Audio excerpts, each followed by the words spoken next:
नमस्कार मंडळी, welcome back to my channel. मी शिवानी तुम्हा सर्वांचं माझ्या आजच्या व्हिडिओमध्ये अगदी मनापासून स्वागत करते.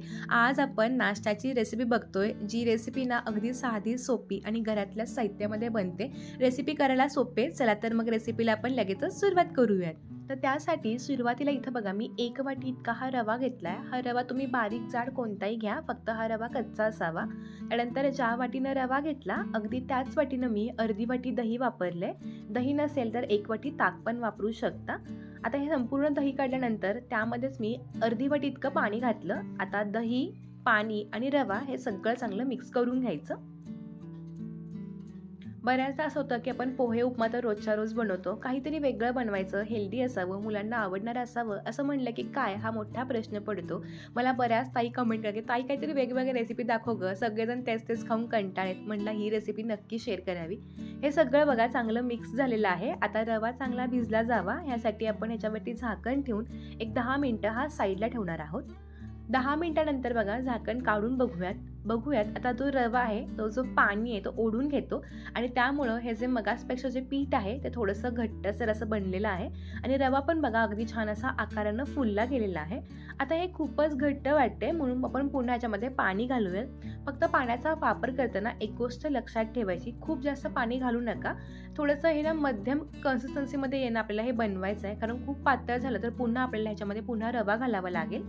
आता हे सगळं चांगलं मी मिक्स करून घेतलं. यामध्ये कोणत्याही प्रकारच्या गाठी किंवा गुठळ्या होऊ द्यायच्या नाहीत. हे सगळं मिक्स झालं की ह्यामध्ये आता आपण बारीक चिरून घेतलेला कांदा, बारीक चिरून घेतलेली सिमला मिरची, बारीक चिरून घेतलेला टोमॅटो घातलाय, बारीक चिरून घेतलेली हिरवी मिरची, भरपूर सारी बारीक चिरून घेतलेली कोथिंबीर, 1 चमचा चिली फ्लेक्स, चवीनुसार मीठ घातलं आणि हे सगळं चांगलं मिक्स करून घेऊयात. आता ह्यामध्ये माझ्याकडे ज्या भाज्या होत्या तर त्या मी घातल्यात. तुमच्याकडे जर ह्यातली एखादी भाजी नसेल तर तुम्ही स्किप करू शकता किंवा मग तुम्ही ह्यामध्ये कोबी, गाजर अशा बऱ्याच भाज्या ॲड करू शकता. माझी आई ना काय करायची, मी पालेभाज्या खायची नाही म्हणून ना पालेभाज्या पण बारीक चिरून ह्याच्यामध्ये घालायची. त्या पण खूप मस्त लागायच्या आणि मला कळायच्याही नाहीत की ह्यामध्ये पालेभाज्या वापरल्यात. आता हे सगळं मिक्स करून घेतलं. पिठाची कन्सिस्टन्सी पुन्हा एकदा दाखवते बघा, अशा पद्धतीनं करून घेतली. अगदी मध्यम ज्या पद्धतीनं इडलीचं पीठ असतं ना, अगदी त्याच पद्धतीनं बनवून घेतलेलं आहे. पीठ आता छानपैकी रेडी झालंय. तर आजची जी रेसिपी आहे तर ती आपण ह्या अगारोच्या तडका पॅनमध्ये बनवतोय. हा जो तडका पॅन आहे तो मला अगारोकडून रिसीव्ह झालाय. खूप मस्त असा हा पॅन आहे आणि मला याची खूप गरज होती आणि ही रेसिपी ना अगदी मस्त ह्यामध्ये बनवून तयार होते.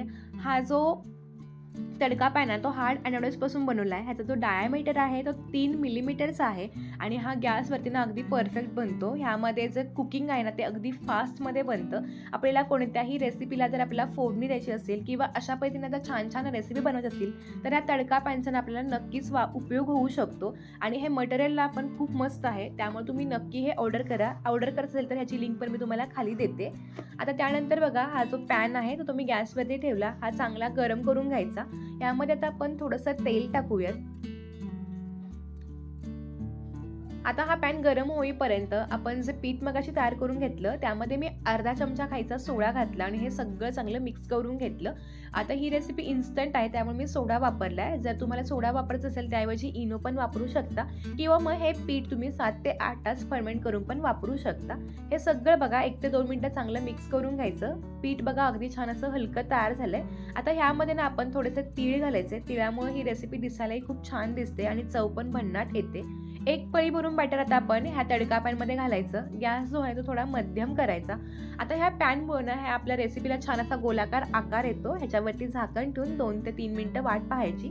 2 ते 3 मिनिटानंतर बघा हे झाकण काढून घेतलं. वरून आणि कडेनं थोडंसं तेल सोडायचं आणि आता बाजू पलटी करून आपण दोन्ही बाजूनं मस्तपैकी डाग पडेपर्यंत हे छान असे बन डोसे भाजून घेतोय. तर आज आपण ना बन डोसे बनवलेत, ते पण रव्यापासून. अगदी साधी सोपी रेसिपी आहे. अशाच पद्धतीने बाकी सगळे देखील बन डोसे आपण बनवून घ्यायचे.